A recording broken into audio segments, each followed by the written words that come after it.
मंदी का खौफ, बढ़ती महंगाई से परेशान आम लोग और आपसी रस्साकशी में फंसे राजनीतिक दल, ऊपर से सीरिया पर आक्रामक होता अमेरिका, तेल की कीमतों के बढ़ने का खौफ। तो क्या होगा देश की अर्थव्यवस्था का? क्या बाकी है आर्थिक सुधार की गुंजाइश या और भी बुरे दौर की ओर बढ़ रही है देश की व्यवस्था?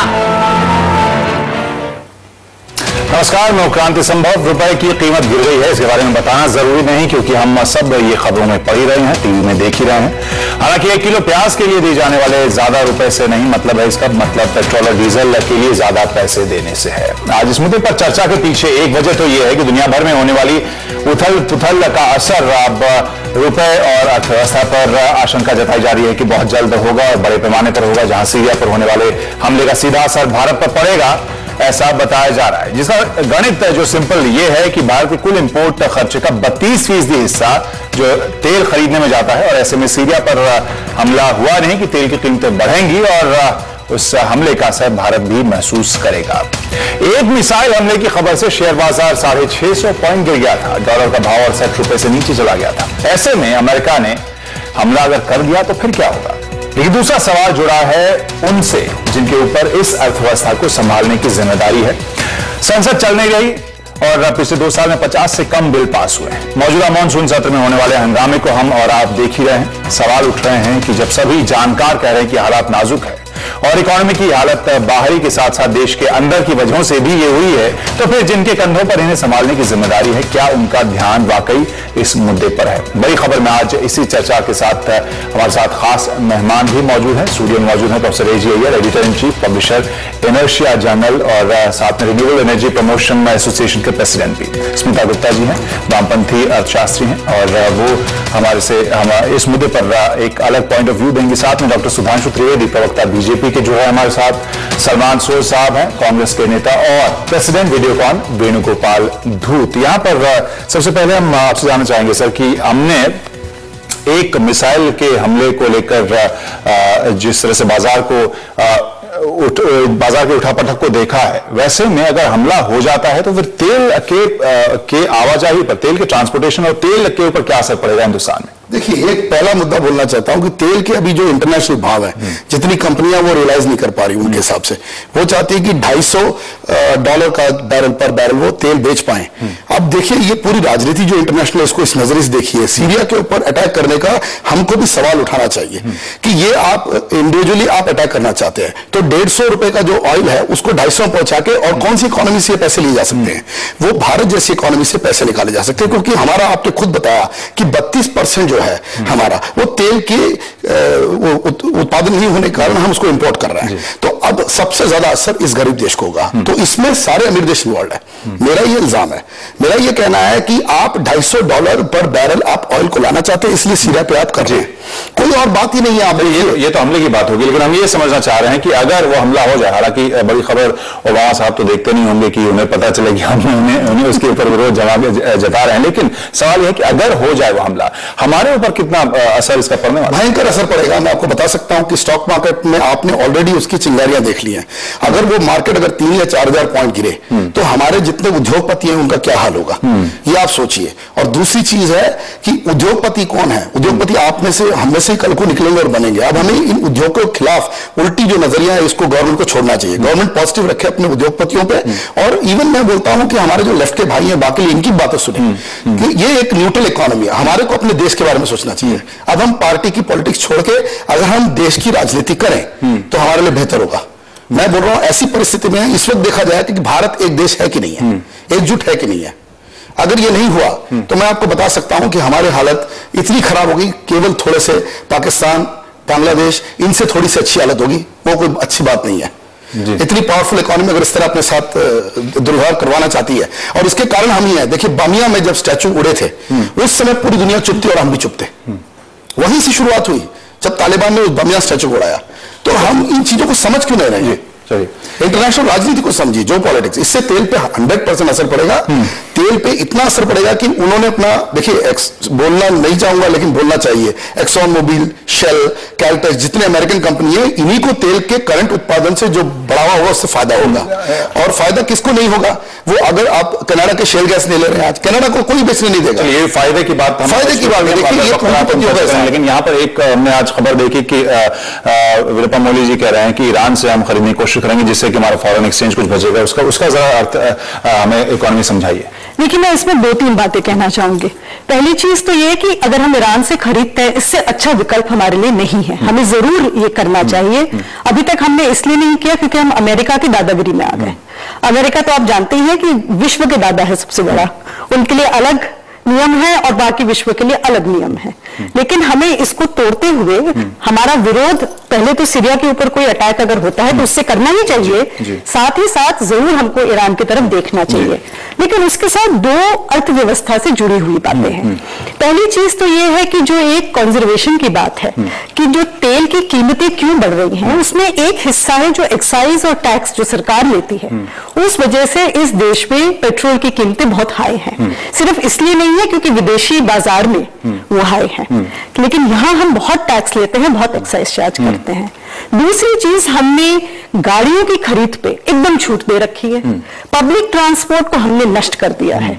तो जिस देश में जहां पर कि इतने लोग गरीब हैं या इतने लोग हैं जो अपनी गाड़ियां नहीं अफोर्ड कर सकते, आप पब्लिक ट्रांसपोर्ट बढ़ाइए। ये तो कंजर्वेशन तो करिए, एक लॉन्ग टर्म पॉलिसी की बात हुई है। मैं इस प्रपोजल के बारे में पूछ रहा था कि अगर ईरान, क्या वाकई इतना आसान लग रहा है? क्योंकि कह रहे हैं कि 2.3 बिलियन डॉलर बचत हो जाएगी अगर वो ईरान से खरीदेंगे। क्या इतना आसान क्यों नहीं? आसान तब नहीं है अगर हमारी सरकार अमेरिका की जी हजूरी करता रहेगा, तब मुश्किल है, तब तो बिल्कुल मुश्किल होगा। मेरा क्या कहना है, तेल के इसमें जो ओपेक है वो एक लॉबी है। ओपेक तो पूरी अमेरिका ने पकड़ी हुई है, जैसे हम जानते हैं। तो मेरे ख्याल से ईरान से ऑयल लेने में हमें किसी से क्यों पूछने की जरूरत है? हमें वो ईरान से बिल्कुल डील करना चाहिए, हमें ओमान से डील करना चाहिए गैस के लिए, हमें इराक से डील करना चाहिए, अब हमें अलग वेनेजुएला से भी डील करना चाहिए। हम किसी को खुश कर रहे हैं, किसी को खुश नहीं कर रहे हैं। देखिए, गुट निरपेक्ष जो आंदोलन था उसमें गुट निरपेक्ष ना होके हम किसी की गुट में जा रहे हैं, ऐसी परिस्थिति है, इसको छोड़ना पड़ेगा। इसके आपने जो पहला पॉइंट उठाया था उसके ऊपर हम जाएंगे, किस तरह से पॉलिटिक्स हमारा इसके इर्द गिर्द रहते हुए भी कहीं ना कहीं इस मुद्दे को एड्रेस नहीं कर पा रहा है। और जो उम्मीद की जा रही थी, जो कई जानकार भी बता रहे थे कि पिछले 1 या 2 महीने या 1 साल की बात नहीं है, पिछले 5-6 साल की ये बात है, जो भी अभी हालत इकोनॉमी की हुई है। इसके मुद्दे पर हम अपने पॉलिटिकल एडिटर मनोरंजन भारती के पास चलते हैं। मनोरंजन, यहाँ पर एक सवाल उठ रहा है कि जो लंबित बिल है और गवर्नेंस के जो मुद्दे हैं वहां पर ढिलाई बरती गई है, लंबित बिलों की संख्या रिकॉर्ड स्तर पर पहुंच गई है। क्या जानकारी इसके बारे में आप दे सकते हैं? देखिए, सबसे बड़ी बात है कि पिछले 3-4 सेशन में देखिए लोकसभा या राज्यसभा में कोई कामकाज हुआ नहीं है। विपक्ष और सरकार के बीच ऐसे टनी है कि जैसे वो उन्होंने एक तरह से एक दूसरे को खत्म करने के लिए सोच लिया है। जब यदि सरकार और विपक्ष के बीच कोई तालमेल नहीं रहेगा तो बिल पास नहीं हो सकता, क्योंकि ये कोलिशन का युग है। यहाँ पे आपको एक दूसरे का साथ लेना पड़ता है। अभी चंद मिनट पहले ही एक बिल जो अभी पास हुआ है वो पेंशन बिल है, जिसको आप कह सकते हैं कि 26% FDI की अनुमति उसमें होगी। इसके अलावा जो भूमि सुधार को आप ये नहीं कह सकते कि ये रिफॉर्म बिल है। हाँ, भूमि अधिग्रहण बिल को कह सकते हैं, लेकिन वो अभी भी राज्यसभा में उस पर डिबेट चल रही है। विपक्ष के दबाव में 3 और संशोधन उसमें किए जा रहे हैं। तो कुल मिलाकर के जो हालात हैं वो संसद में अच्छे नहीं है, और उसकी वजह विशुद्ध रूप से राजनीति है, क्योंकि मुख्य विपक्षी दल को लगता है कि अब वो सत्ता में आने ही वाले हैं, और उनको लगता है कि यदि वो आने वाले हैं तो वो सरकार को कोई काम क्यों करने दे। सरकार की अपनी जिद है कि हमारी बात मानिए, हम जो बिल लाना चाहते हैं वही बिल आएगा, और इसको लेकर के गतिरोध बना हुआ, और छोटी छोटी बातों पर लेकर के संसद जो है पिछले 3-4 सत्र से नहीं चल पा रहा। और ये जो है जो देश के लिए और देश के इकोनॉमी के लिए जो यहाँ पे बातें कही जा रही है वो सबसे ज्यादा घातक सिद्ध हुआ है। अब इतने लंबे वक्त से आप संसद को कवर कर रहे हैं, वहां पर फिलहाल अगर हम हाल फिलहाल में जिस तरह से रुपए की कीमत के गिरने के बाद जिस तरह का माहौल एक हम देख रहे हैं, क्या वहां संसद के भीतर भी हमारे नेताओं के बीच उस तरह के डिस्कशंस बार बार उठ रहे हैं, या फिर सारे ही मुद्दे अभी पॉलिटिकल रस्साकशी में ही फंसे हुए हैं?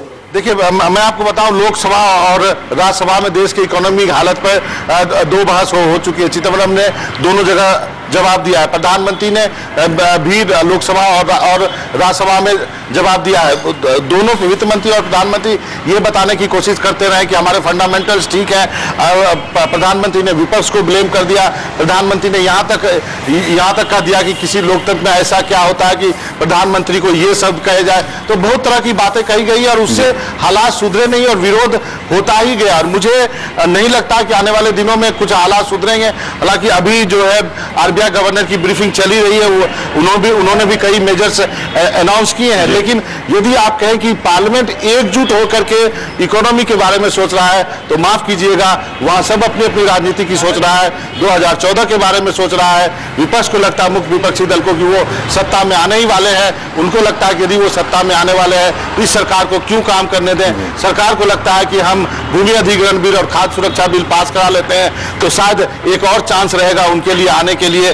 और सरकार शायद ये भी सोचती है कि शायद मनमोहन सिंह सबसे अच्छे व्यक्ति हैं जो इस मनमोहन सिंह और चिदम्बरम जो इसको डील कर सकते हैं इस इकोनॉमिक सिचुएशन को, क्योंकि अभी तक इसके अल्टरनेटिव के तौर पर बीजेपी की तरफ से कुछ नहीं दिया गया है। हाँ, लेफ्ट पार्टी का जरूर अपना एक अलग पॉइंट ऑफ व्यू होता है। जी शुक्रिया मनोरंजन। तो सभी नेताओं या सभी चर्चाओं में एक ही बात के ऊपर नजर महसूस की जा रही है, वो है 2014 के ऊपर। हमारे साथ अब हम चलते हैं सलमान सोल साहब के पास और साथ में सुधांशु त्रिवेदी जी के पास भी। पहले सलमान सोल साहब आपसे जानना चाहेंगे, आखिर कितनी मुश्किल होगी अगर इकोनॉमी जैसे मुद्दे के ऊपर एक राय बनाकर एक चर्चा की जाए और एक कोई कार्रवाई की जाए, बिल पास कराने की बात हो रही है, इकोनॉमी के ऊपर चर्चा न होकर केवल रस्साकशी क्यों हो रही है राजनीति की?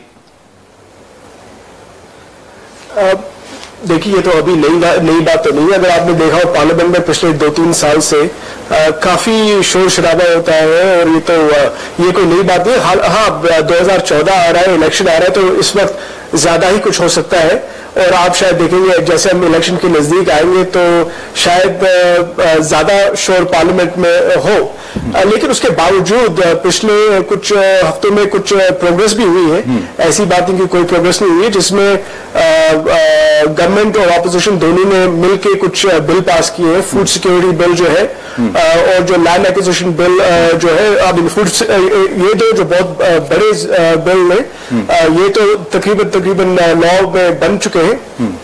तो कुछ काम हो भी रहा है। आज काम काफी है। फिलहाल जो जिस स्थिति से हम गुजर रहे हैं, जिस तरह के जानकार बता रहे हैं, क्या ये कुछ बिल जो पास हुए हैं वो काफी हैं? जी नहीं, देखिए हमारा जो एक एजेंडा है, देखिए क्या होता है कि लोगों को ये सोच लेना चाहिए कि रिफॉर्म्स जो प्रोसेस होती है ये मल्टीपल लेवल के रिफॉर्म होते हैं। तो जो 1991 में हमने रिफॉर्म्स इनिशिएट किए थे वो फर्स्ट जनरेशन रिफॉर्म्स होते हैं।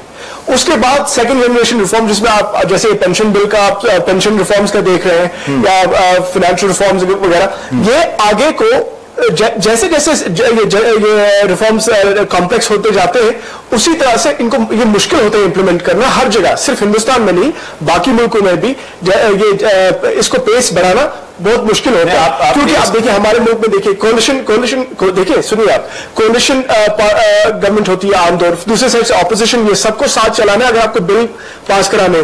तो अगर हम पार्लियामेंट्री डिसरप्शन को देखें, हाँ पहले पिछले 2-3 साल में काफी हुई, लेकिन पिछले 1-2 हफ्ते में पार्टीज ने मिलकर भी काम किया है। चलिए, लेकिन यहाँ पर 2014 जी आपके पास आना चाहेंगे। प्रधानमंत्री को भी हमने बोलते हुए सुना, वित्त मंत्री को भी बोलते सुना, सलमान सोल साहब को भी सुना, और कहीं ना कहीं तुरंत सबसे पहले जो वजह गिनाई जाती है उसमें सबसे बड़ी वजह विपक्ष का असहयोग करना है। देखिए, ये जो विपक्ष के असहयोग की बात कही जाती है, ये मैं ध्यान दिलाना चाहूंगा, ये केवल 2014 को ध्यान में रख के नहीं है। आप याद करिए 2010 में पूरा का पूरा मानसून सत्र 2G स्पेक्ट्रम पर जेपीसी के मुद्दे के ऊपर समाप्त हो गया था। यदि ये माना जाए कि ये विपक्ष की हठधर्मिता थी, तो उसके बाद सरकार ने क्या किया? जब सत्र समाप्त हो गया, जब कोर्ट का हस्तक्षेप हुआ, उसके बाद उन्होंने उसको लागू किया। अभी रिसेंटली देखिए, पिछला जो बजट सत्र था उसमें 2 मंत्रियों के इस्तीफे को लेकर मामला अटका रहा, सत्र में कामकाज नहीं हो पाया। सत्र समाप्त हुआ, 2 दिन के बाद उन 2 मंत्रियों का इस्तीफा हो गया। इसलिए यह कहना कि विपक्ष कोई छोटी मोटी बातों को लेकर कर रहा था, यह बात उचित नहीं थी। आखिर में वो सारी बातें सरकार ने मानी, दूसरे दबावों में मानी, न्यायालय के हस्तक्षेप के बाद मानी, जो इस बात को, हमारे स्टैंड को विंडिकेट कर रहा था कि जो बीजेपी का स्टैंड था वो सही था। दूसरी बात आप देखिए, जैसे कि कोयला आवंटन के मामले पर प्रधानमंत्री के कार्यालय पर जो आक्षेप लगे, कि भारत के इतिहास में पहली बार हुआ कि कोर्ट ने कहा कि आप पॉलिटिकल हस्तक्षेप मत करेगा, फिर भी हुआ। तो ये बातें बहुत छोटी नहीं थी। फिर भी जैसा कि अभी आपके विद्वान पैनलिस्ट लोगों ने बताया, हम लोगों ने लैंड एक्विजिशन बिल और फूड सिक्योरिटी बिल के ऊपर सरकार का सहयोग किया और वो एक कंसेंसस से पास हुए। मगर इसमें एक बात बहुत इंपॉर्टेंट है कि आज की जो क्राइसिस है, ये केवल आज की कोई सिग्निफिकेंट क्राइसिस ऐसी नहीं है, और ये नहीं कि केवल अंतर्राष्ट्रीय परिस्थितियों को देना। इसमें एक लॉन्ग टर्म पॉलिसी गलत डायरेक्शन में रही है, उसका एक बहुत बड़ा रोल रहा है। उदाहरण के लिए, हमें पेट्रोल की प्रॉब्लम आएगी, ये तो एक्सपेक्टेड था। भारत का अगर विकास हो रहा है, चाहे ऑटोमोबाइल सेक्टर को बढ़ाने की बात हो, वो एक पॉलिसी अलग थी जिस पर विचार करना चाहिए था। हमारी सरकार को प्रिपेयर रहना चाहिए था। मैं एक उदाहरण देना चाहता हूं कि इस समय वही सवाल है कि आखिर अगर इस मुद्दे पर आप जो बता रहे हैं वो एक सही बात बता रहे हैं, लेकिन विपक्ष ने कितनी बार वो सवाल उठाया, जो हाल फिलहाल में जिस तरह से हमने देखा है, अगर अर्थव्यवस्था की जो हालत खराब हुई है, जिस जोर शोर से आपने, अगर हम बाकी मुद्दों जो आपने भी ये गिनाया, अगर उसके खिलाफ सवाल उठाए थे, तो फिर अर्थव्यवस्था को लेकर क्यों नहीं उस तरह से बहस हुई है? अगर आप संसद की कार्रवाई के इतिहास देखें, पिछले 3-4 सालों में अनेक बार उठाया गया, अनेक बार हमारे पूर्व वित्त मंत्रियों ने प्रेस कॉन्फ्रेंस की है, नेता प्रतिपक्षों ने इस विषय को उठाया है। और मैं एक सिर्फ उदाहरण देना चाहूंगा, आज पेट्रोलियम का जो हमारा इंपोर्ट है वो $515 बिलियन का नेट किया है हमने पिछले 9 सालों में। मगर आपको पता है कि कैपिटल गुड्स का इंपोर्ट उससे ज्यादा है, $587 बिलियन। यानी हम जब ये जान रहे थे कि पेट्रोलियम हमारी मजबूरी है, फिर भी हमने ऐसी अर्थव्यवस्था को जन्म दिया जिसमें हम कैपिटल गुड भी इंपोर्ट कर रहे थे। 2009-10 और 2008-9 में जब 8.6 और 9% की विकास दर का दावा हो रहा था, उस समय हम इंडस्ट्रियल प्रोडक्शन में नीचे जा रहे थे। तो 2004 का वो दौर याद करिए, जब वर्तमान वित्त मंत्री ने पहला आर्थिक सर्वेक्षण दिया था, तो उन्होंने कहा था economy is strong and balance of payment is robust. जी, आज ये स्थिति क्यों आई? क्योंकि इन्होंने एक ऐसी अर्थव्यवस्था को जन्म दिया जिसमें मैन्युफैक्चरिंग कम हो रही थी, प्रोडक्शन कम हो रहा था, एग्रीकल्चर नीचे जा रहा था, और केवल फॉरेन से बारोड मनी के बेस के ऊपर कुछ साल तक वो आगे बढ़ गए। साहब, आप इसका जवाब दीजिए, क्योंकि आपने अभी कहा कि रिफॉर्म की प्रक्रिया लंबी होती है और उसमें कई अड़चने आती हैं, लेकिन यहां पर जो मुद्दे उठाए, जानकार भी वही सवाल उठा रहे हैं कि ये कोई आज की बात नहीं है, लंबे समय से चल रही कई सारे ऐसे चीजों को नजरअंदाज किया गया है जिसकी वजह से आज ये हालत हुई है। देखिए, पहली बात कि हमें समझ लेना चाहिए कि ये क्यों प्रॉब्लम्स आई है, क्योंकि ये कोई ये तो कहते हैं कि बस गवर्नमेंट का ही सारा प्रॉब्लम है, कहते हैं ना कि यूपीए गवर्नमेंट ने कुछ किया नहीं है, लेकिन ये भूल जाते हैं और ये बोलना नहीं चाहते, लोगों को समझाना नहीं चाहते कि जो ग्लोबल क्राइसिस आई 2008 में, उससे हिंदुस्तान पे भी बहुत असर पड़ा। और ये मानने के लिए तैयार इसलिए नहीं है क्योंकि इनकी हुकूमत नहीं थी। अगर इनकी हुकूमत होती फिर हम प्रतिक्रिया जी, मैं इसमें एक चीज मैं कहना चाहूंगी, और वो ये है कि जो आर्थिक संकट आया वो इससे भयंकर होता अगर ये सारे बिल जो आप आज पारित करना चाह रहे हैं ना, फाइनेंशियल रिफॉर्म के नाम पे, पेंशन फंड में एफडीआई के जो भी आप करना चाह रहे हैं, अगर ये तब करते तो हमारी व्यवस्था और भी खराब होती। तो जो आप सुधार बता रहे हैं वो असल में हमारे लिए और खराब। वापस आ रहे, एक बार बीच में प्रतिक्रिया, एक लंबी बात बोलना चाहता हूं। देखिए, संक्षेप में देखिए क्या है कि आप तो केवल हाउसिंग लोन भी आप दे नहीं पा रहे, 60% डाउन है हाउसिंग लोन, और जो लो कॉस्ट हाउसिंग लोन है वही आपकी सरकार नहीं दे पा रही है। तो आपके आरबीआई की पॉलिसीज, आपने सुब्बाराव जी को 2 साल का एक्सटेंशन दिया, वो आपके प्रधानमंत्री ने दिया, तो आप ये कैसे कह सकते हैं कि आपकी गलतियों से ये सब नहीं हुआ? देश इस जगह पे पहुंचा क्योंकि यूपीए टॉप पे बहुत गलती से पहुंचा। जी सलमान जी, आप अगर सुनोगे तो बताऊंगा। देखिए, जी बिल्कुल, पहली बात कि जो यूपीए गवर्नमेंट का रिकॉर्ड है वो आपके सामने है, हर किसी को पता है। आप कभी भी इंटरनेट पे जाए और देखिए कि क्या, अगर आप सिर्फ कंपैरिजन, क्योंकि ये तो बीजेपी के जो दोस्त हैं ये एक हिसाब से कंपैरिजन की बात करते हैं, हम किसी के टाइम में जो ग्रोथ रेट और हमारे टाइम में 8% वर्सेस 6%, नहीं देश के 6% ग्रोथ एनडीए, 8% ग्रोथ यूपीए। लेकिन अभी देखिए क्या इन्वेस्टमेंट, आप इन्वेस्टमेंट की बात कीजिए, आप पॉलिसी गलत की हुई, लेकिन यूपीए की कोई बेहतर तो नहीं है। अरे आज का जवाब देने के लिए पुराने शासन की बात क्यों? मैं बताता हूं, मैं आपको दो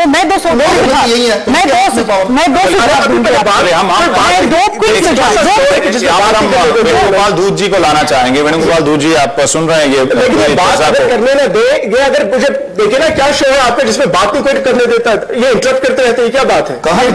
आप खत्म कीजिए, आप खत्म कीजिए बात। हाँ, इन्वेस्टमेंट, क्योंकि इन्वेस्टमेंट बीजेपी हमेशा कहती है इन्वेस्टमेंट रेट देखिए आप 35% हमारे टाइम में, 25% उनके टाइम में इन्वेस्टमेंट रेशियो कह रहे हैं। एम्प्लॉयमेंट, आप फॉरेन डायरेक्ट इन्वेस्टमेंट की बात देखिए, फॉरेन डायरेक्ट इन्वेस्टमेंट पिछले 5 साल, एम्प्लॉयमेंट की बात आप देखिए, एम्प्लॉयमेंट की बात करता हूं आपसे, मैं आपको समझाता हूं।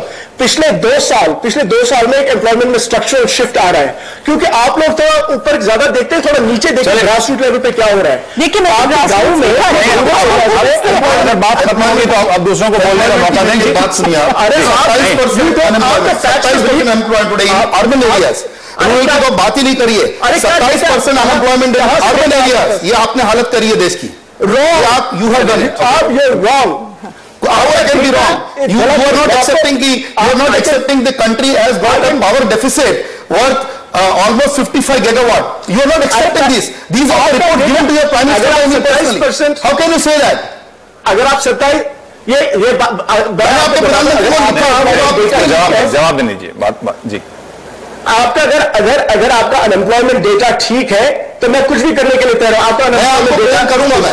चलिए ठीक है, ये बात प्रेजेंट हो जाएगी। अब वेणुगोपाल दूध जी के पास जाते हैं। जी समाशोर साहब, अब आपको रोकना पड़ेगा क्योंकि बहुत सारे ऐसे मुद्दे हैं जिसके ऊपर फिर हमें पूरा रिसर्च निकालना पड़ेगा, कौन सही बोल रहा है कौन नहीं बोल रहा है। बहुत से डेटा अलग अलग चीजें बयान करती हैं। लेकिन चलते हैं वेणुगोपाल दूध साहब के पास। जो बहस अभी चल रही है शो में वो भी आप देख रहे हैं, और जो सेंटिमेंट हमने हाल फिलहाल में देखा है वो भी देख रहे हैं। कुल मिलाकर आप किस तरह से देखते हैं हाल फिलहाल के इस अर्थव्यवस्था की हालत को? जिसे इमर्जिंग इकोनॉमी कहते हैं उसमें इंडिया का नाम है, और इमर्जिंग इकोनॉमी बहुत खराब होती जा रही है। यूएसए में क्वांटिटेटिव रिस्ट्रिक्शन करने के कारण सब पैसा यूएसए में वापस जा रहा है। तो अभी एक कारण हुआ है, इमर्जिंग इकोनॉमी खराब हो रही, इंडियन इकोनॉमी खराब हो रही। एक टाइम था जब प्रधानमंत्री कहते थे हम 10% ग्रोथ की ओर रफ्तार से जा रहे हैं, और पहले 6 साल 8-9% की ग्रोथ दिखाई, और उसके बाद अचानक ग्रोथ कम होने के कारण सबको एक बड़ा सदमा पहुंचा है। और इस टाइम पे रुपये का डिप्रिसिएशन होना ये भी बहुत बड़ी बात हो गई। 70 रुपए से डॉलर जा रहा है। नए गवर्नर भी आ गए हैं, पर उनके वो आने के बाद भी कोई रेट कम हुई नहीं। तो इस प्रकार से अब इसका इकोनॉमी सोल्यूशन क्या है, हमारे पास क्या नहीं है देखते हैं। तो हमारे पास 2 बड़े इकोनॉमिस्ट है, डॉक्टर मनमोहन सिंह, चिदम्बरम, ये सभी है। हमारी ब्यूरोक्रेसी बहुत अच्छी है और यहाँ के इंडस्ट्रियलिस्ट भी काम कर रहे हैं। फिर भी आज जो स्थिति आई है उसमें से बाहर निकलना थोड़ा मुश्किल जा रहा है। और इसके साथ साथ अभी आया है नया सीरिया में वॉर का। सीरिया में वॉर का तो बहुत बड़ा असर होगा ही, क्योंकि ऑयल प्राइसेस बिल्कुल बढ़ जाएगी। और हमारे यहाँ $172 बिलियन, मतलब करीब 11 लाख करोड़ का इंपोर्ट होता है ऑयल का। तो ये सब दाम बढ़ने के कारण देश में जो महंगाई बढ़ेगी उसका सोल्यूशन सरकार को जल्द से जल्द लेना पड़ेगा। उसके बाद अब सामने आ रही इलेक्शन के टाइम पे जो है वो पब्लिक के साइड के जो निर्णय लेने पड़ते हैं, उसके कारण बजटरी घाटा आ सकता है। बजटरी घाटा आने के कारण और रुपये डिप्रिसिएशन के कारण रेटिंग एजेंसियां है वो देख रही है कि इंडिया का क्या परिस्थिति होगी। अगर रेटिंग एजेंसी ने रेटिंग डाउनग्रेड कर दी ना तो काफी नुकसान हो सकता है। तो इसलिए अभी सबको मिलकर काम करना होगा, और कैसे भी करके ये जो हमारे इकोनॉमिक पैरामीटर कम हो रहे हैं, जैसे फिस्कल डिफिसिट बढ़ने की उम्मीद है, हमारे इन्फ्लेशन बढ़ रहा है, इंटरेस्ट रेट हाई है, और जिस प्रकार से देश में परिस्थिति हो रही है उसको सुधारने के लिए हमें कोई इशारा सामने में नहीं मिल रहा है। तो इसलिए अगर रेटिंग एजेंसी हमें डाउन करे तो प्रॉब्लम आएगी। ये सोच के सबको काम करना होगा, इंडस्ट्री को काम करना होगा। सरकार को चाहे तो थोड़ा ज्यादा टैक्स बढ़ाने में भी हर्जा नहीं है, पर फिस्कल डिफिसिट नहीं आना चाहिए। और महंगाई जो बढ़ रही है उसको कंट्रोल के लिए रिजर्व बैंक मॉनेटरी पॉलिसी लेके आ ही रही है, और रुपये डिप्रिसिएशन के तो रिजर्व बैंक के हाथ में है। वो मुझे लगता है कि रुपये डिप्रिसिएशन जो हो रहा है वो धीरे धीरे फिर एक बार 60 रुपए पे लेके आ जाएंगे। और जो वॉर वाली मैटर है उसमें तो हम कुछ नहीं कर सकते। खाली ये जो है सीरिया कंट्री कोई ऐसी बहुत बड़ी ऑयल ताकत वाली कंट्री है नहीं, तो अगर कुछ प्रॉब्लम हुआ तो जल्दी इसमें से कुछ ना कुछ सोल्यूशन, जो प्रॉब्लम बनाएगा वो लोग सोल्यूशन भी देंगे। तो इस प्रकार से आगे की उम्मीद अच्छी है। मैं हमेशा आज ये देश के बारे में कहता हूँ कि हम कहाँ हैं वो मत देखिए, हमारी डायरेक्शन देखिए, और हमारी डायरेक्शन जो है वो ग्रोथ की तरफ है, और इसलिए देश को जल्दी से जल्दी तो हम कहाँ हैं वो अभी मत देखिए, कहाँ जाना है उसके ऊपर नजर होनी चाहिए, क्या समाधान हो इसी के ऊपर हम जानने की कोशिश करेंगे। चर्चा करेंगे छोटे से ब्रेक के बाद। बड़ी खबर में बने रहिए।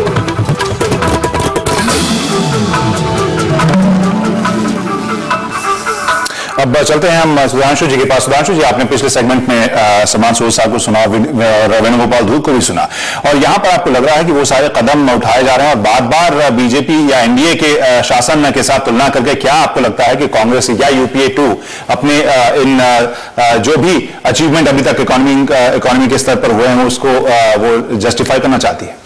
देखिए, सलमान साहब ने जो पहले एक बात बोली थी कि उन्होंने अंतर्राष्ट्रीय परिस्थितियों का हवाला दिया और यह कहा कि बीजेपी पावर में नहीं है इसलिए वो इन चीजों को रियलाइज नहीं कर पा रहे हैं। तो मैं याद दिलाना चाहता हूं, जब हमारी गवर्नमेंट थी तो हमने 2 बड़ी भीषण अंतर्राष्ट्रीय परिस्थितियों का सामना किया था। 98 के पोखरण विस्फोट के कारण हम पे इकोनॉमिक सैंक्शंस लगे थे, और 99 में हमने कारगिल वॉर झेला था। 2001 में भी एक मंदी आई थी, आप उसको ना भी महत्वपूर्ण माने तो क्या मैं पूछना चाहता हूं, क्या इस समय आर्थिक प्रतिबंध और युद्ध से ज्यादा बुरे हालात हैं अंतर्राष्ट्रीय स्तर पर? और उसके बाद भी स्थिति क्या रही थी कि जब हमें सत्ता मिली तो ग्रोथ रेट 5% थी के आसपास थी, और जब हमने छोड़ा तो 8.4% के आसपास थी। रेट ऑफ इन्फ्लेशन जब हमने छोड़ा तो 3.77% था, जब हमने लिया तो उस समय 9% था। बहुत ज्यादा डिटेल आंकड़ों में नहीं जाता। और उन्होंने एक रोजगार की बात कही, एक चीज मैं एक बात कहना चाहता हूं, एक रोजगार की बात उन्होंने कही थी। तो प्लानिंग कमीशन के नेशनल सैंपल सर्वे का डाटा यह कहता है कि 1999 से 2004 के बीच में 6 करोड़ 7 लाख नए रोजगार सृजित हुए, और 2004 से 2009 के बीच में केवल 27 लाख नए रोजगार। ये सरकारी आंकड़ा कह रहा है, प्लानिंग कमीशन की वेबसाइट पे जाके देख लीजिए। तो इससे बहुत स्पष्ट है कि हमारी गवर्नमेंट से जो कंपैरिजन की बात की जाती है, इंट्रिकेट डाटाज में आप बहस कर सकते हैं, जो क्लियर विविड डाटा है। आज देख लिए ग्रोथ रेट 5% से नीचे आ गई 4.5 पे, और रेट ऑफ इन्फ्लेशन 10% पे आ गई। हम जहां छोड़ा था वहीं। सुधांशु जी, आपके पास वापस आएंगे ये समझने के लिए कि आखिर इस जो भी अभी आर्थिक हालात हैं उससे निपटने के लिए क्या आपके पास या बीजेपी के पास या एनडीए के पास भी कोई ऐसा ब्लूप्रिंट है जो आप सामने लाना चाहते हैं? लेकिन एक जवाब हम ले लेते हैं सलमान सूद साहब के पास। सलमान जी, ये हर बार हम देखते हैं जब भी यूपीए के ऊपर सवाल उठता है वो तुरंत ही एनडीए के शासनकाल के साथ तुलना करने लगते हैं। आखिर इससे क्या नतीजा निकलने वाला है? हाँ, मेरे देखिए नतीजा नहीं, क्योंकि एक बहुत बड़ा इल्जाम यूपीए गवर्नमेंट पे है कि आपने खुद देखा होगा टीवी पे, बहुत लोग कहते हैं कि इन्होंने तो 9.5 साल में कुछ किया ही नहीं है। तो इसीलिए बहुत जरूरी होता है कि हम जरा दिखाएं कंपैरिजन में। इन्होंने अनएम्प्लॉयमेंट का इन्होंने कहा national sample survey data, national sample survey data 68th round जो मोस्ट करंट राउंड है, उसमें अगर आप देखेंगे डेली करंट स्टेटस जो अनएम्प्लॉयमेंट रेट है इट इज 6%, और डेली स्टेटस जो है वो थोड़ा टेक्निकल है। और जो यूजुअल सवाल ये है कि मैंने से उसी सवाल पर आता हूं, जब एनडीए के शासनकाल के दौरान आप क्यों तुलना करते हैं? आप अपने से आपसे तुलना करिए, 2009 की बात करें और 2013 की बात करें, आधे के आसपास जो विकास दर हो गई है उससे भी तो खुद से भी तो तुलना कर सकते हैं। हमारे लिए तो एनडीए की सरकार भी सरकार है और यूपीए की सरकार भी सरकार है, आम लोगों के लिए भी वही। एनडीए को छोड़िए, मैं यूपीए की बात करता हूं। यूपीए के टाइम में, सिर्फ यूपीए के टाइम में अभी तो 9 साल में 5 साल 8% से ज्यादा ग्रोथ रही, और 4 साल में 9% से ज्यादा ग्रोथ रही। अब ये कहते हैं कि भाई जो करगिल वॉर था या जो न्यूक्लियर एक्सप्लोजन के बाद, न्यूक्लियर टेस्ट के बाद जो सैंक्शन थे वो क्या कम थे? वो भी बहुत इंपॉर्टेंट थे। लेकिन जो ग्लोबल क्राइसिस 2008 में आई, आप कहीं भी पढ़ लीजिए, ऐसी क्राइसिस 1929 के बाद पूरी दुनिया में नहीं आई। नहीं, 1929 के बाद। सलमान जी, मैं यही कहने से आपको भी यही कहने से रोकूंगा, जब आगे का समाधान आखिर क्या होगा? जो वेणुगोपाल धूत बोल रहे थे, हम कहाँ हैं, देखिए जरूरी है कि आगे हम किधर जाना चाहते हैं। प्रधानमंत्री ने अभी एक जो संबोधित किया था, उन्होंने कहा कि हम जब कई सारे मुद्दे उसमें उन्होंने बोले थे, उसमें से कुछ हमने जब देखा, उन्होंने कहा हमें सोना का मोह कम करना होगा, पेट्रोल उत्पादों का खर्च कम करना होगा, निर्यात बढ़ाने के उपाय करने होंगे। अब इस तरह की बातों से हमें लेमैन या आम लोगों को यह समझ नहीं आता कि आखिर ये क्या किस तरह की पॉलिसी है जो आर्थिक हालात बेहतर करेगी। हम समाधान की तरफ काम करना शुरू। मैं उसके बारे में कुछ समाधान के बारे में कुछ कहना चाहूंगा। इसके लिए काम हो चुका है शुरू, इसका काम शुरू हुआ है। अगर आप देखें पिछले साल से कुछ रिफॉर्म्स पहले से ही हुए थे, जैसे डीजल प्राइस हाइक जो हुआ था पिछली बार, अनपॉपुलर है मुझे पता है, लेकिन उसकी वजह से जो आहिस्ता आहिस्ता कीमतें बढ़ी है, मानिए ये तेल की प्राइस में, इससे क्या हुआ कि हमने आहिस्ता आहिस्ता मैनेज करके थोड़ा सा जो हमें घाटा हो रहा था उसमें सरकार को, उसको कम किया। जब आप तेल से आप डेफिसिट्स पे कमी आती है। या स्मिता जी के पास एक प्रतिक्रिया आ रही है। असल में मैं एक दूसरी बात पे, ये बीजेपी कांग्रेस की लड़ाई से हटके एक दूसरी बात पे आना चाह रही हूँ। जो हम लोग सोचते हैं सोल्यूशन क्या होना चाहिए, देखिए बार बार हम 1930s का जो ग्रेट डिप्रेशन था उसकी हम बात करते हैं। उससे केन्जियन पॉलिसीज जो थी, जो नीतियां थी, वो क्या थी? वो यही थी कि एक जनाधारित विकास होना चाहिए जिसमें रोजगार द्वारा लोगों के हाथ में पैसा आए जिसको वो खर्च कर सके। और इस तरह का अगर विकास होगा तो वो ऐसा नहीं होगा कि 3 साल आपका 10% ग्रोथ हुई, एक साल अचानक 4% हो गई, फिर 6%। तो जो कंफ्यूजन और कॉन्फ्लिक्ट फूड सिक्योरिटी नहीं फूड की बात नहीं करी मैं, अभी बात कर रही हूँ कि एम्प्लॉयमेंट जो है, अगर हम जैसे मनरेगा है, ये जो national rural employment guarantee act है, जो कि यूपीए का बहुत ही बेहतरीन एक इंटरवेंशन है सोशल सेक्टर में, लेकिन आप देखिए औसतन 30 दिन 40 दिन काम मिल रहा है परिवार को, पूरा काम नहीं मिल रहा, न्यूनतम मजदूरी नहीं मिल रही। तो जो इस तरह के अच्छे इंटरवेंशन है सरकार के, जो इस तरह के हस्तक्षेप हैं, अगर उससे रोजगार बढ़ाया जाए और ग्रामीण क्षेत्रों में खासकर अगर विकास पे हम कृषि पे ध्यान दें और हम अलग अलग तरह के छोटे उद्योगों पे ध्यान दें, तो अभी ध्यान नहीं दिया जा रहा। तो अगर इस तरह के विकास की तरफ हम देश को ले जाएंगे तो वो बहुत गहरा विकास होगा और जनाधारित होगा। मुझे लगता है जरूरी है। 3-4 चीजें मैं आपको बताना चाहता हूँ, इंडिकेटर्स ऑफ इकोनॉमी, जो आपके दर्शकों को पता चलेगा। देखिए आज देश में बिजली की जो अर्थव्यवस्था है, आज करीबन 55 गीगावाट हमारी शॉर्टफॉल है। तो सरकार मानती नहीं है, वो अपना 13% की फिगर आज से 10 साल चेंज नहीं हुई इनकी, उसको मान नहीं रहे और इनको पता है अंदर से कि ये सारा गलत है। दूसरी चीज है कि हम तेल ईंधन खपत कर रहे हैं, उसमें हमारा गैस की तरफ शिफ्टिंग पूरा हो नहीं पाया क्योंकि इन्होंने गैस अलायंसेस नहीं करी। आज इतना गैस अवेलेबल है, मैं आपको बताऊं सन 2016 को अब जो शेल गैस आ जाएगा तब यूएस की गैस बिकेगी। उसके बीच में जो परिस्थिति है, जो नेचुरल गैस है, कनाडा जैसे अच्छे देश है और बाकी भी देश है जहां से गैस आ सकती है। इसमें आप अपने उद्योगपतियों को और देश को मिलके आगे जाके इन एसेट्स को खरीदना चाहिए। अब वो अलग अलग समझिए, हमारी सरकारी कंपनियां अलग जा रही हैं, हमारे प्राइवेट सेक्टर अलग जा रहे हैं, तो मसल नहीं बनता। इसकी जगह चाइना जो है वो सारे एसेट्स ले गया उस समय। तो देखिए आपकी स्ट्रेटेजी में कुछ मिस्टेक है। आपकी स्ट्रेटेजी, आप ये नहीं बोल सकते कि अंतरराष्ट्रीय परिस्थिति से हम क्या बोलते हैं पूरे हमारे हालात ये हुए, उससे नहीं हुए। आपकी लैक ऑफ स्ट्रेटेजी, आपकी lack of acquisition of assets, आप इंटरनेशनल ऊर्जा स्रोतों की तरफ गए नहीं। दूसरी चीज सोलर पॉलिसी, सरकार ने इतनी अच्छी पॉलिसी लाई 20 गीगावाट, उसको मैं तब से इनको अभी पेपर दिया मैंने, 40 गीगावाट 50 गीगावाट भी एक अलग से चर्चा करेंगे साहब, लेकिन फिलहाल ऊर्जा स्रोतों की तरफ समझे, ऊर्जा स्रोत आप शिफ्ट नहीं करेंगे स्ट्रेटेजिकली। आपसे कहने का मतलब है कि अगर पेट्रोल पर से हमारी डिपेंडेंसी को कम नहीं करेंगे तो फिर बाकी हमेशा इस तरह की समस्याएं, वो कोई भी सरकार भी आएगी उसको भी दिक्कत हो। दूध साहब, वेणुगोपाल दूध साहब, आपके पास हम आना चाहेंगे।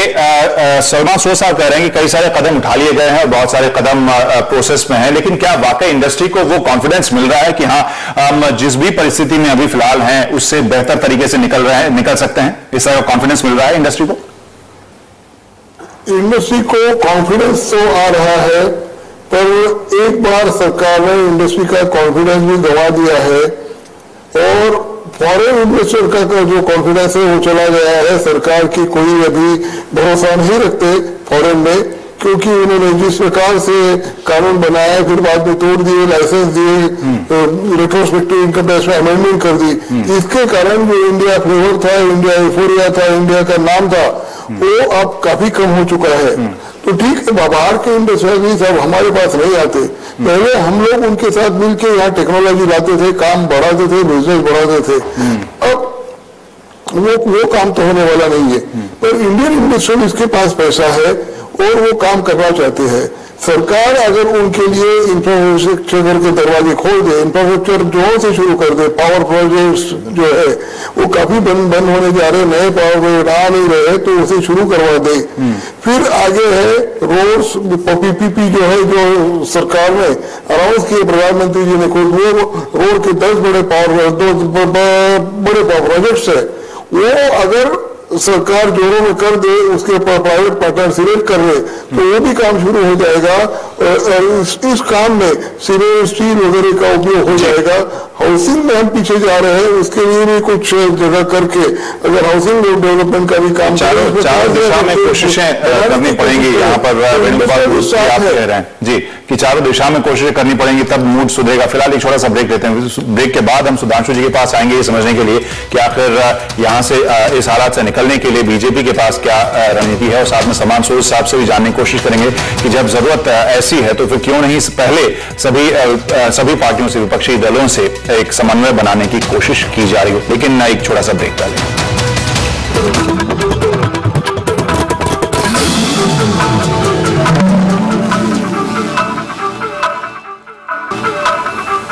अर्थव्यवस्था की हालत, तेल की खेल और राजनीति की रस्साकशी के बीच बड़ी खबर में आपका एक बार फिर से स्वागत है। यहां पर सुधांशु जी आपके पास, जैसा हमने कहा था, एक बार हमारे दर्शकों को समझाइए कि आखिर एनडीए के पास वो कौन से, या बीजेपी के पास वो कौन सी नीतियां या वो कौन सी दिशा आप सोचते हैं कि यूपीए को अभी अपनानी चाहिए जो वो नहीं कर पा रही है।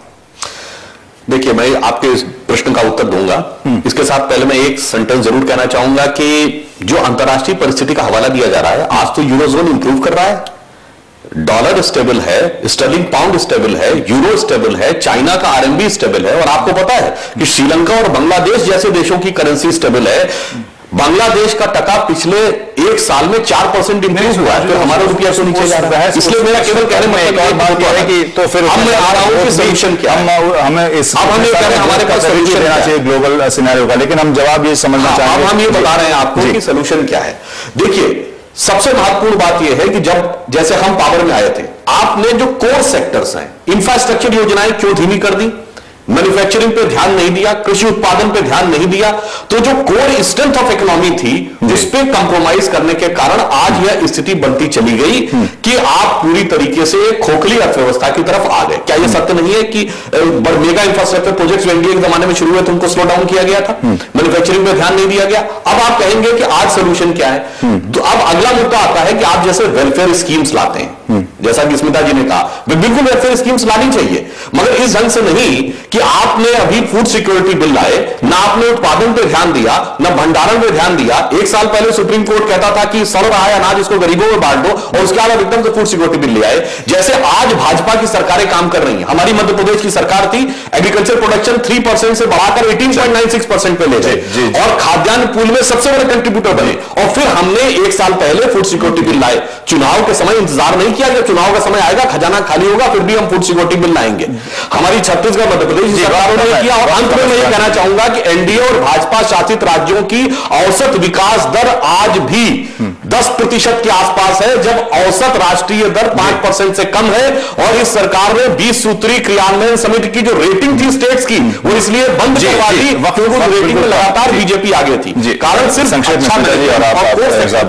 क्या क्या अभी आगे कदम आप देख रहे हैं? मैं ये मानती हूँ कि जो अर्थव्यवस्था है और जो जन है इस देश की, वो अलग नहीं है। तो आपको जन आधारित एम्प्लॉयमेंट सेंट्रिक ग्रोथ पॉलिसीज लानी चाहिए, और उसमें जो सोशल वेलफेयर स्कीम्स है सरकार की, उनको और भी तेजी से उनको इंप्लीमेंट करना चाहिए। उसी से आपका आर्थिक विकास भी होगा और उसी से आप उसको स्टेबल भी बना सकेंगे। मेरा कहना है कि इंफ्रास्ट्रक्चर सबसे important, power very important, power infrastructure, और आपकी core sector which is the steel manufacturing, इसकी तरफ इमीडिएट ध्यान दीजिए, नहीं तो आपका बहुत ही बुरा हाल होने वाला है अगर आप इसको ध्यान नहीं देंगे अगले 3 महीने में। और आपका रघुराम राजन बैठे हैं, बहुत अच्छा इकोनॉमिस्ट है, करने दीजिए काम उनको, तो आपको परिस्थिति बदलती हुई नजर आएगी। संक्षेप में वेणुगोपाल धूत साहब, सबसे पहले आप सरकार से क्या उम्मीद कर रहे हैं, क्या कदम उठाने चाहिए सरकार को? अभी सरकार ने अभी जो चिदम्बरम साहब ने 10 पॉइंट प्रोग्राम दिया है, उसमें उन्होंने इंडस्ट्री को बढ़ावा और रोजगार निर्मित का जो का बताया है और बैंकिंग सेक्टर रिफॉर्म करके जिस प्रकार से लोगों के छोटे लोगों के हाथ में पैसे जाएंगे और इंडस्ट्री को भी पैसा मिलेगा और बैंक के डिपॉजिट भी बढ़ेंगे, ये सब काम अब सरकार ने करना शुरू किया है। सरकार समझ गई है कि परिस्थिति गंभीर है, गंभीर जो भी हुई फॉरेन के कारण हुई जो भी परिस्थिति तो हमारी गंभीर है और अब हमें इलेक्शन भी सामने है। तो ये देखते हुए सरकार को अभी जो इंफ्रास्ट्रक्चर प्रोजेक्ट जो बंद पड़ रहे हैं उसको वापिस शुरू करके नए सरकारी इंफ्रास्ट्रक्चर प्रोजेक्ट अगर करेंगे तो लोगों को काम मिलेगा और लोगों को जब काम मिलेगा तो इकोनॉमी मूवमेंट होने लगेगी। जी बहुत जी अब वक्त बिल्कुल खत्म हो गया है और जो संदेश है समान जी आपने सुने होंगे जो इस सेगमेंट में लास्ट में हमने बाकी सभी गेस्ट से लिया है, आपने सुना होगा वो सब क्या सोचा और वही कुछ सोच लगभग सभी जानकारों के बीच भी है। फिलहाल बड़ी खबर में आज वक्त खत्म हो गया, आप सभी मेहमान आए, इसमें चर्चा किया, बहुत बहुत शुक्रिया और आप सभी ने इस शो में हिस्सा लिया, देखा इसे, इसके लिए धन्यवाद।